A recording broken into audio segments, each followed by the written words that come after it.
When it comes to us, I think we're a little bit at the mercy, right? When it comes down to influencers and who we're looking at and the platforms they're on and what's trending right now, depending on what's trending is where we're going, like where we're driving brands to go spend their money. Or if we feel like they should be in a lot of different places, we're trying to be in a lot of different places. And if Instagram gets shut off one day and we put up a piece of content, like, of course it affects the business. So we are at mercy to them. I mean, I think a lot of influencer managers and even talent managers would tell you the key is to just be nimble, because at any given moment something else can pop. And I also have seen so many things rise and fall so quickly, and like everyone was on Clubhouse for a while, and everyone, there's always a new platform that people are looking at and trying to figure out where eyeballs are. But just staying nimble and finding good people that tell good stories that are key to our business, regardless of what platform they're on. Explore the minds and marketing strategies behind today's winning brands and businesses. Tap into the power of the creator economy with Earned by CreatorIQ. Here's Conor Begley. Hi, everyone. Welcome to Earned. Today we've got Natasha Vaquer on the show. Welcome to the show, Natasha. Thank you for having me. Yes, I'm so excited to have you both today and next week at the big summit. So appreciate you taking out time to do both. My pleasure.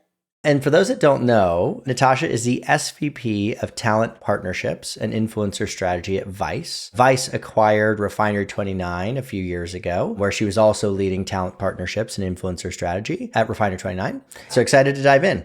So I think the place I'd like to start is, I think the relationship between publishers and creators has always been just kind of an interesting topic for me. Because I think at one point when it was first happening, it was almost seen as a competitor, right? It was like a competitor to me.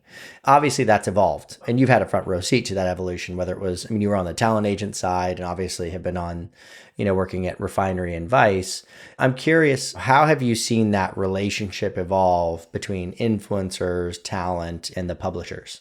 Yeah, so, I've been working at a publisher for probably 9 years now. And so there's definitely been an evolution of what both the publishers need and the creators need. But the relationship in some ways has stayed a little bit the same, in the sense that creators and influencers, as they've grown and wanted to create awareness, have always leaned on publishers for some sort of validity, and also being able to help tell their stories in a bigger, better way. Being behind a camera and taking photos, and back in the day, writing blog posts, didn't allow people to see their full picture.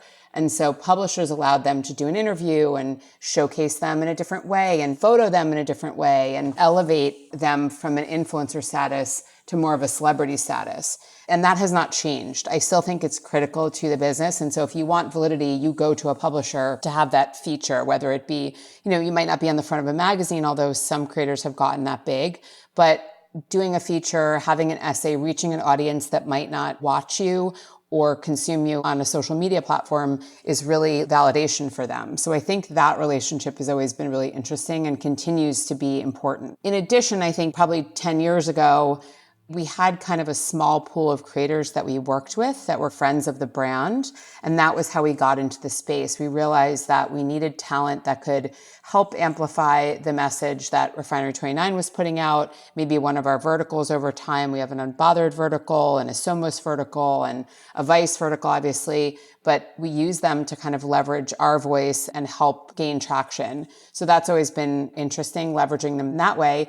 And then there came a point where there were too many creators for us to have a friends and family thing. And now it's kind of a hybrid. I think now editors have become creators and influencers in their own right. So people that worked internally, that had an authoritative voice, became the influencer themselves. And so we started managing brand deals for influencers in-house and built that whole business. And a lot of them have gone on to be successful in their own right. But the relationship has kind of morphed because internal voices then become creators and influencers on the outside as well. And that has been really interesting. It's no longer just someone posting product, but now it's really like an expert world. And I think editors are a big piece of that. So publishers that lean into editors like Refinery29 and a lot of our verticals, they have become the next talent. You have it going in kind of all directions there, right? Like obviously, if you get somebody who's really good, right? They become a successful creator on their own. They've learned about what people like, what people consume, what they're entertained by. And so that should make them more successful within the bounds of a publisher. And then separately, it's like for me, I've read the information, but really I follow the editors at the information, or I follow the editors at Insider. And like, they're actually, when I'm reading the content, usually it's coming from them, right? They're the ones talking about it, even though it's on behalf of the publication. So as a publisher, you can turn your employees into fairly successful creators, which is great and challenging at the same time, because ultimately, they could go start a Substack, right? Like they could go write on their own if they get to be well known enough. It's an interesting dynamic in terms of how that's all evolved over time. Yes. And it's a complicated relationship, and we're still learning the right balance of how to do that well and make sure that they still have the journalistic credibility where they're not just becoming a creator, and they're careful about what brands they work with and what they speak to in a paid capacity, as opposed to just providing editorial expertise. But it is an interesting space because so many talent have come out of this space. And now, to be honest, most people in a lot of industries need to have a social presence. And so it's kind of part of the business now, which wasn't always the case. You could be a huge editor or writer or something, and you didn't have to have any social presence, but now it might impact whether or not you get your next job or your next piece to do. So it's an interesting space. Yeah, I was just interviewing prior to this a woman who teaches at UCLA. Her name's Leah Haberman, who's like become a big creator economy influencer. And she's talking to these kids, and she's like, these kids come in often with like large audiences. Like they all have an audience of some size. And she literally teaches a class on like being an influencer at UCLA, which is crazy that that's a thing. They all have the expectation that their online life is just part of the package these days. That is part of their resume, so to speak. And so it's just such a crazy world. Is this kind of just going to be what it is? The stasis where we are now is where it's going to be for a long time? Or do you see winds of change in terms of those relationships as well? The relationships between publishers, influencers, creators, talent, is somebody gaining more leverage over time? Yeah, I mean, right now, I think the creators are now the focal point because they are now the drivers through everything. So they're the sales lead now, they're the full funnel. And so I think they're kind of at this critical apex, but I assume that it will change in some ways. I think it's hard to say because so many things have changed, but I do think there might be a step back and people might distance themselves from creators in some way, or only lean into experts, or only lean into people that are really a professional in their field, and less lean into just everyone kind of being an influencer and posting whatever you want. And I think it's an interesting trend. I mean, even in like, if you look at journalists right now with what's going on in the world, there's a lot of journalists that have a huge presence on social and are gaining traction for providing real news. And I think people want to follow them and learn from them and gain their expertise, as opposed to just a random person on TikTok posting about the same thing. And so I think there's some level of integrity that will kind of morph itself. And I do think that that's the way the industry is going. Being an expert, whether you're a doctor or, anything, those are becoming more prevalent influencers in the space now, because I do think people want authorities if they're spending all their time on social, and that's where they're getting all their information. And I think in the long run, it's a weighing machine, meaning like if you're doing really good stuff, if you're helping people get smarter, if you're actually really good at your job, that tends to win over the long run. The idea of virality in one video makes you famous is actually kind of not accurate from my perspective. Yeah, that makes sense. And I love that idea that you mentioned in terms of, because I think it's still true today, which is that publishers are validation. New York Times is a New York Times, Refinery29, Vice is Vice. If you are highlighted on those channels, it is still very meaningful validation. And I do think that's why you've seen the kind of marquee publishing assets continue to do very well, but the kind of second and third tier are having a much harder time. So I'm curious for you specifically, obviously you're at Refinery29, Vice has acquired you. Has your role expanded? Are you now supporting kind of a broader set of initiatives, or are you still focused on Refinery29? How does that work? So when Vice acquired us a few years ago, we had kind of put two halves of a whole together. Vice definitely had a more male audience and had a whole Vice news category, and a lot of entities that we had nothing to do with. So Appulse Studios, that's creating films, and Vice Studios and things like that. So it kind of put two pieces together. Refinery had always been very women-led and had a very different audience. Vice didn't really have a core talent team and didn't have an influencer business the way Refinery did. So we kind of built that business to extend over to Vice. But Vice at its core is a very different business. Brands come to us to really tell stories, creative stories at a very high premium level. And so we're always looking for these niche people, whereas Refineries had this influencer arm. We've worked with creators and celebrities and kind of everything in between. And so it's definitely a different business model, but we've put them all together under one roof. And it's been interesting because we just work with different types of talent, whether it's stuff that sits on Vice or on R29 or ID, which is another platform of ours, ID Magazine, which is very high-end premium fashion magazine and has a huge online presence as well. But it just depends on the brand and what we're going for. So we just expanded what we were doing, but understanding that the Vice core business is quite different. Yeah, it may not lend itself, obviously, to the more traditional female audience of Refinery 29 or the brands that are there. I mean, if you were to look at the spaces that we're in, there are categories that are more male dominant, whether that's gaming or entertainment or sports or whatever, that do have very large influencer presences, but fundamentally just very different communities, really, in terms of the ones that you're managing. The way that you work with influencers has also changed a lot, right? Like it started out at the beginning, hey, let's find a bunch of influencers. We got a campaign. We'll pay them to talk about us, right? To then like, hey, now we're going to do events and we'll bring you in and we'll do a co-branded event. You'll sponsor the brand. You'll feature the brand. You'll feature blah, blah, blah, on down the list. I'm curious, how have the requests from brands changed over time? And what do they look like today in terms of sophistication? Like how have the expectations of the brands changed and the way that you work with the talent and the brands collaboratively? How has that changed over the last, call it 4 or 5 years?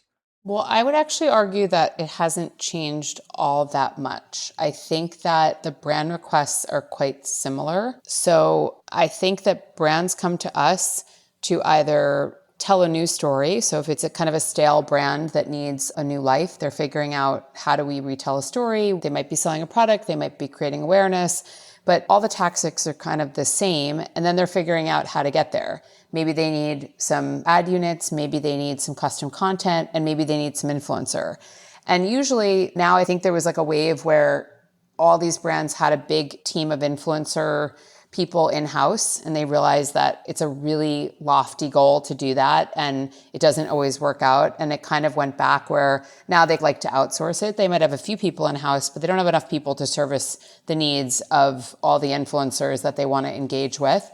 And also, I think it's just a hard space to not know 24/7. I mean, I can't keep up with all the new creators all the time. And I'm constantly looking for people and finding new people. And I know tons of creators. I've been in this business for a very long time, and I feel like I'm always learning and growing. So it's hard for them to know that. So they come to us and we can at least parse it down, put a creative wrap on something that will make sense, that will lend itself to good performance for the creator content.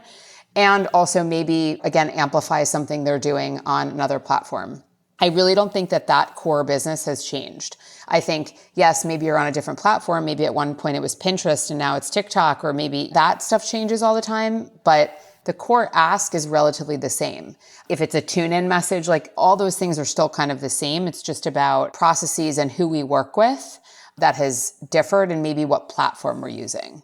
Yeah. Do you feel like there's an increased amount of requests around trackable links, discount codes, like that kind of stuff? Or has that remained relatively stable too? I think it depends on the client. I think some care a lot more than others. I'd say you'd be surprised at how many clients are not as data driven. And sometimes I'm shocked that we're not looking at as much data as I'd like to. But I think it depends on the client. I think some are very prescriptive and some are not. Yeah. Where do you think people go wrong in these, right? So somebody comes in, brand wants to partner with you. Where have you seen that go awry? When do they get it wrong? Yeah, I mean, I think there's a million reasons how it goes wrong, but I think one is having a set idea of who makes sense for their brand without having any information on the person or maybe their audience or anything about them. I think just throwing out a name and being like, oh, we like this person, we want to work with them. Well, let's make sure it makes sense. Let's make sure their audience makes sense. Make sure their audience is even in the US. If it's an American company, a lot of times those numbers don't really add up. And so while people might know this particular person, it doesn't necessarily translate. I also think we work with a lot of celebrity talent. And I think that's another thing, like the brand will come and want to work with X celebrity, but it really doesn't make sense for the dollar amount they want to spend, for the trouble it's kind of worth. And so I think that's where a lot of people go wrong. And also having too prescriptive of, 20 pages of a creative deck that you expect someone to deduce and come up with an Instagram story and not parsing it down to make it simple and relevant and make sense for everyone. Because I think it's overcomplicating something that doesn't need to be so complicated. And I think the good creators out there need to have a little bit of autonomy to help create the best content for their audience. Yeah, I mean, it's definitely one of the top complaints of creators. It's like either being too prescriptive in terms of what the actual content is, or just being rigid generally in the way that you work with them. And again, they often have a lot of choices. So it's like, they're just not going to do it. So I think that's consistent with what we see as well. How do you guys manage the obviously what we see is a lot of these brands then want to work with the talent on an ongoing basis after the fact. How do you guys manage that? How does that work in terms of, hey, now that we're working with them, we're going to keep working with them and Vice isn't really part of the picture anymore? Yeah, usually it is. I think only for ease. So we are the talent AOR for Target. So we do a lot of their influencer work, and it's a large business. It goes across a lot of verticals because obviously they sell everything. But I think that it is good to have some sort of middle person between the brand and the creator. And the reason I say that is because I think that a lot of things get really muddled when you want to be good cop, bad cop all in one place. And I think there is a role for someone to kind of help navigate this and create a good relationship for the brand with the influencer, but also be a good investment for the brand. And I think it's hard when you go direct to the talent that kind of gets muddied. And so I think it is good to kind of have someone to help assist in doing that. That is neither the brand nor the creator themselves. Yeah, you kind of remove the commercial aspect of it, right? Make that your guys' problem in some ways. Yeah, it's not an easy job, but I do think it's important. So obviously, if a brand ends up loving a creator and wanting to do something with them long term that we've introduced them to, that's wonderful. And we're happy. But I think there still is a need for that intermediary. And really it's a very labor intensive job to get good content up on time, to manage with a lot of different partners and a lot of different talent. It is a whole business unto itself. And I would argue highly not automated. So although you guys do a good job of making our lives easier, but it is still a very manual process. I think the funniest part about it is I've seen dozens of people try to be like, I'm going to make this a media buying thing. We're going to set up a marketplace and it'll be creators and it'll be perfect because it'll be all automated and you don't have to, and it just never, ever succeeds. And this includes the social networks. Social networks have tried to do this too, and it just doesn't work. And that's because it's just not how people work. That's not how these things work. And in a lot of ways, if you want to look at what the automated piece of it is, that's called an Instagram ad. That's what an Instagram ad is, right? That's your automated ad. You're not going to get that much better than that. While we're on this topic of social networks, I think that, again, the relationship there, I think publishers just sit in a very difficult situation generally. They're between a lot of different parties that you have to manage. And for a long time, we were really close with Brian Sugar of Pop Sugar. And at one point, Facebook was their best friend, right? That was blowing up traffic for them. It was a huge driver for them. And then it got cut off. And so I'm curious how you think about the social networks in the context of these relationships. Or maybe, at this point, they're just kind of on the sidelines doing their thing. We don't really think about them that much anymore. It's more stable. Would love for you to talk about that for a second. How do you partner with the social networks? How have you seen those relationships evolve between you, the talent, the brands, them? Or is it at this point they're mostly kind of doing their own thing? Yeah, I mean, it's definitely complicated for us as the publishing entities. Like those relationships are super challenging, and we are beholden to these big networks and their ad networks and things like that. And it's very challenging.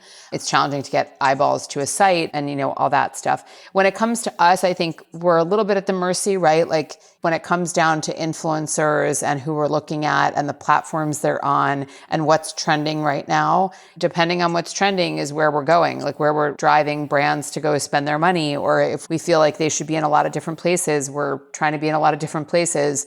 And if Instagram gets shut off one day and we put up a piece of content, like, of course it affects the business. So we are at mercy to them. I mean, I think a lot of influencer managers and even talent managers would tell you the key is to just be nimble, because at any given moment, something else can pop. And I also have seen so many things rise and fall so quickly. And like everyone was on Clubhouse for a while, and everyone, there's always a new platform that people are looking at and trying to figure out where eyeballs are.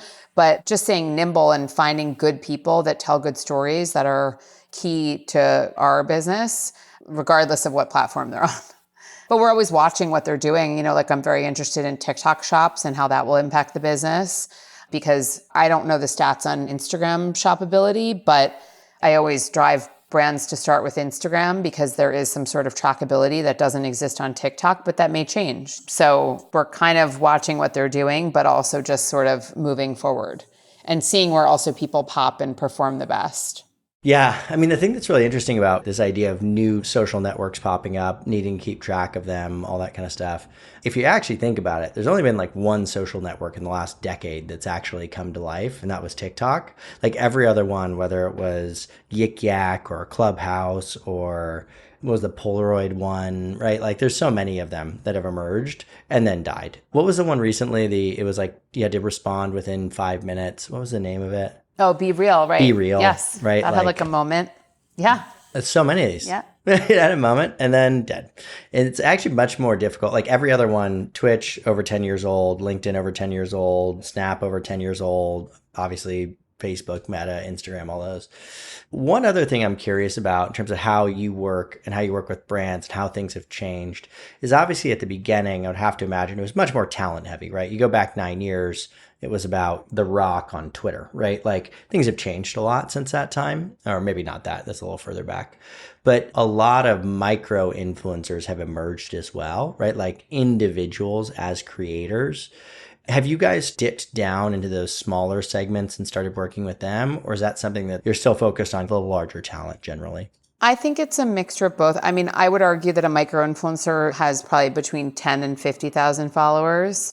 I think anything under that is what I would consider like a real person. And we work with a ton of real people on Vice. So we tell a lot of stories with real people. It's a lot of casting and a lot of vetting. We find these like incredible stories. In that 10 to 50K range, like we definitely work with them, but I would say they need to be, typically they're probably an expert. Like, again, they're probably a doctor or someone that has like a real expertise that happens to have a following, as opposed to someone that's kind of like up and coming. Just because I think it takes time to learn who your audience is and what you're going after and all that stuff. But we work with talent of all sizes from like 50K to millions. But it's really all over the place. It depends on how much money the brands have. Actually, let's talk about that money thing for a second. I'm curious if you were paying an influencer 4 years ago that had 100,000 fans, and we'll just say it's the same influencer, right? Like same audience, same expertise. And then you were paying them today. How much have those pay rates changed over the last, call it 4 to 1 years? I think it really depends on where and who they're repped by, if they're repped at all. I think that some of the numbers are really outrageous that their reps are asking for, given the numbers. Because unfortunately, I think that there are more people that are similar than are different. Meaning, like, I don't believe that many of them are unicorns. I think they're more the exception than the rule. And so if you say to me, they might be lovely to work with, they might have 3% engagement, 100,000 followers and 70% US audience and whatever, but I can find 100 other people just like them. And so, no, I mean that genuinely though, like totally. Yeah. If you have a very special skill set or a very special audience, or you're a very unique creator, then you can charge a premium. But I don't think that in this day and age, with the amount of creators that are out there, that for kind of the same level of person, that you can charge 3-4 times the amount. And to be honest, we'll walk away before we'll work with them because it doesn't make sense. Like the return's not there. So that's the part that is very interesting to me that didn't quite exist maybe 5 years ago. But I think now it's harder to be very differentiated and those people can get a premium. But for everyone else, again, there's a lot of people that are very similar. And so we're very price conscious in that way because I don't see the value.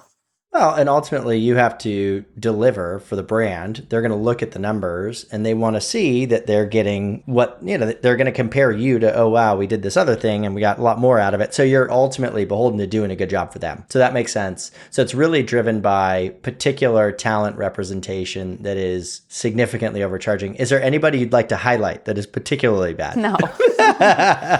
A lot of people do.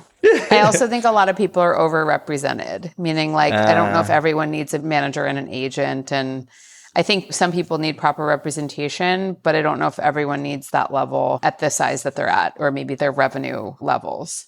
What would you consider to be like way above what it should be? Like if I've got a influencer, 100,000 fans, I'm asking for a few posts and rights. What's like, this is pretty typical and this is outrageous? Rough bounds. I don't know if I could do that because usage makes such a big difference and paid behind it makes such a big difference. Also, category makes a big difference.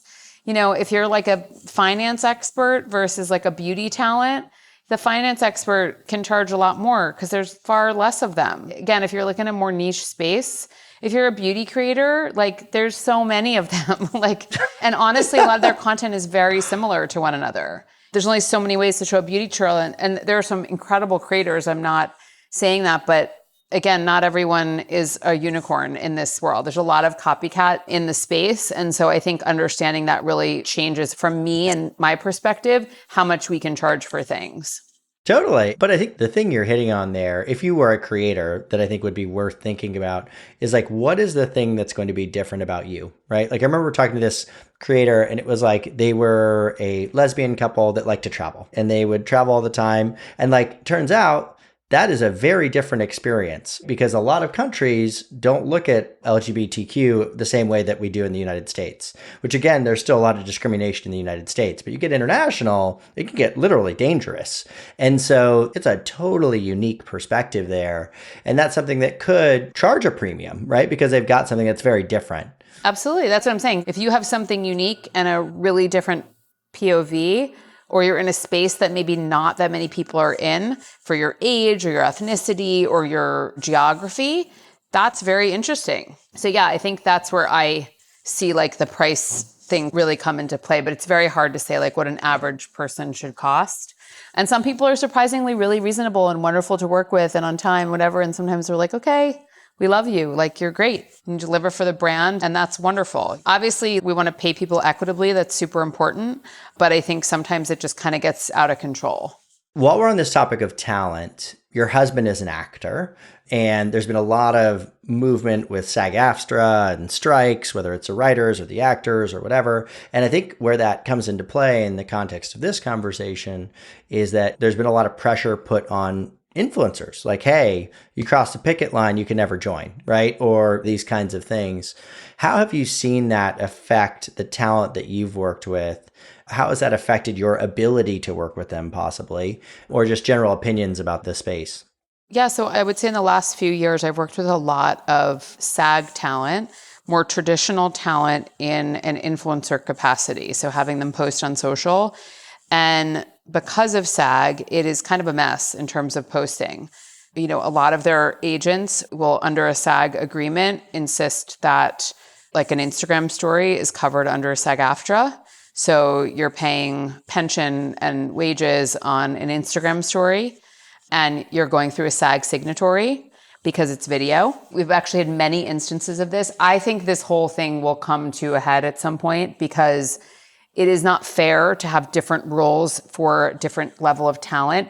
Influencer talent oftentimes is now appearing on television, and they may or may not be SAG, and usually they're forced to be SAG at some point, but there's kind of a lot of gray area. I don't know how SAG could monitor all of these stories and posts, but they are basically demanding that if you're in video, again, even if it's an Instagram story that is deleted in 24 hours, that they're eligible to be SAG rates and have pension, which, by the way, doubles it in addition to the SAG signatory and all the things that are required to get a contract done. And I don't know if it's necessarily a bad thing. It's probably good for SAG because they can get a lot more money, but it just creates a mess because then everyone should be on a rate card like they are on SAG. And so that's where it's kind of messy to me, because if you are part of SAG and you are a day player, you get a standard rate as part of being in the union.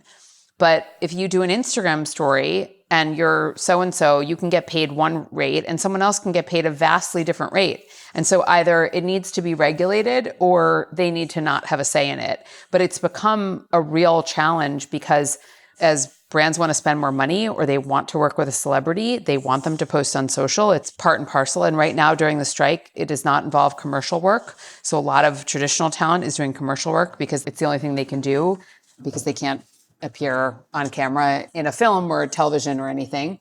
But it's created this real mess and needs to get sorted. It's certainly not part of the SAG strike that's going on right now, but I do think it's something that is kind of an issue. We even had a talent that was on a reality show, and so they became SAG for the reality show and then decided they didn't want to be SAG anymore. And we were working to get them out of SAG to avoid paying all these fees because they really weren't part of SAG. It was a whole thing just to get some Instagram stories up. And again, there isn't any structure around it. And if you ask one person to the next, it really varies. Because like I said, I guarantee you that a lot of the content that goes up on an actor or actress's page is not regulated by SAG. But they will argue that all that stuff should be. Yeah, that sounds like a mess. Sounds like we should be working with SAG. We can help them make sure the talent. No, it's a whole thing unto itself. But again, I've gotten into some pretty significant scenarios and tried to work through them. And I'm certainly not an expert in all of that, but working with SAG signatories and working with agents and stuff, and obviously trying to understand the rules of SAG, but it is quite confusing. And I don't think a lot of people understand the intricacies of it. And there are a lot of people that now rep celebrity talent for just their social. But again, there's a whole other layer that goes into all of that. So more to come, but it will definitely not go away. I think SAG is realizing how much money is in this space and they're getting their piece of it. Well, it's now becoming one of the primary ways that talent is making money. And particularly if you're not booking any movies or there's nothing else going on, okay, well, this is a good way to make money on the side that I control, right? I can work it and get it done.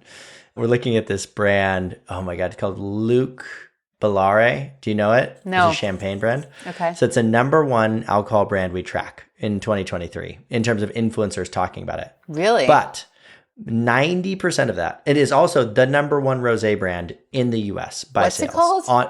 Luc Bellare, Belaire. 90% of the EMV, basically the influencer conversation, all the social conversation, is Rick Ross. So Rick Ross does around 8 posts a day on Luc Bellare. And again, it's I haven't talked about Rick Ross in a long time or thought about Rick Ross in a long time. And this brand is just on fire, right? The holding company that makes this brand is just killing it. And so you look at that, and if you're Rick Ross, you don't even have to have a hit song. You just pump Luc Bellare and, make way more money that way. The funny thing is, it's not even his brand. It's just the main guy, spokesperson. Let's finish off with a fun end of show question. And I don't know if you're going to have any of these, but there's always the I only want green M&Ms when I show up on set quirks. Don't give me any of the purple Skittles. So I'm curious if you've had any quirky stories, any weird stories with talent. You've just been working with a lot of people that are very creative, are going to have their own things. I only eat hot dogs on Wednesdays or whatever. What's your best talent, celebrity, influencer story that you've got? I've had a lot of wonderful experiences, and I have had a lot of crazy experiences, and I don't want to share any of those, but we've definitely had a lot of challenges, but a lot of definitely absurd behavior and or requests. I would say the most shocking thing, though, is that there's some talent that we meet in person that have such a big persona online, and in person, they are unremarkable at best. And I think it's so interesting that they're able to do this in the comfort of their home or, with a team in private. But when it comes to being like a person in the public eye, it is a very different persona. And I think it's more common than one would think. But there is some sort of distinction between someone being, let's say, a celebrity and someone being a straight up influencer. And sometimes they converge really well and sometimes they become a superstar and they can do both. But more often than not, they're just a very different personality. And so I think that's the most interesting thing that I've seen. Again, without saying that, we've had horror stories, because we certainly have. But I can say that that's the most shocking thing. And it is kind of disappointing when you meet someone and you have these expectations and you feel like you know everything about their lives. And then you meet them in real life and they're just nothing like that. Yeah. You've probably had a lot more moments like that than I have. I've had a few. Many. Yeah. I mean, I remember early on being told that a lot of these people are like really shy, like on the back end. And maybe that's part of the reason they got into it, right? They totally. didn't I think like it social is. situations. You're right. Yeah. 100%. And I think even clients like expect a different version of this person. And then they meet them and they're like, well, where is that person that I've seen? I'm like, but that happens in a special place. It doesn't happen on a big set in front of a lot of people with a professional photographer and in glam that they're not used to, like all those things. And I think they expect them to be kind of that way in real life. And to be honest, they're not. And that's when you should hire an actor or a celebrity that is used to all that, because they can come and deliver in exactly the way you want them to. But a lot of influencers and creators are not really like that in real life. Oh my God, I was watching this TikTok video literally last night, and it was Robin Williams reading for a commercial, like a young Robin Williams reading for a commercial, and he had to say one line, right? They brought him in to say one line, and he was not the actor that he became to be.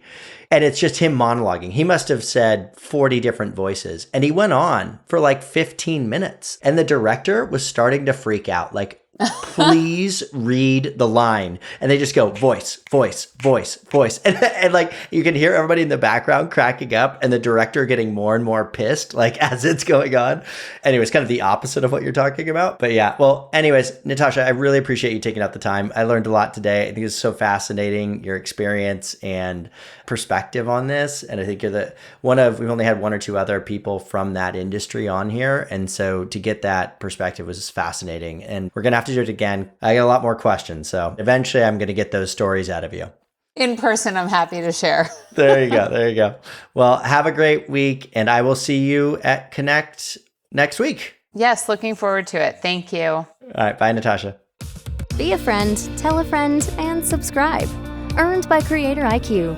CreatorIQ is your all-in-one solution to grow, manage, scale, and measure your influencer marketing program. Ready to unlock the power of the creator economy? Get started with a demo today at CreatorIQ.com.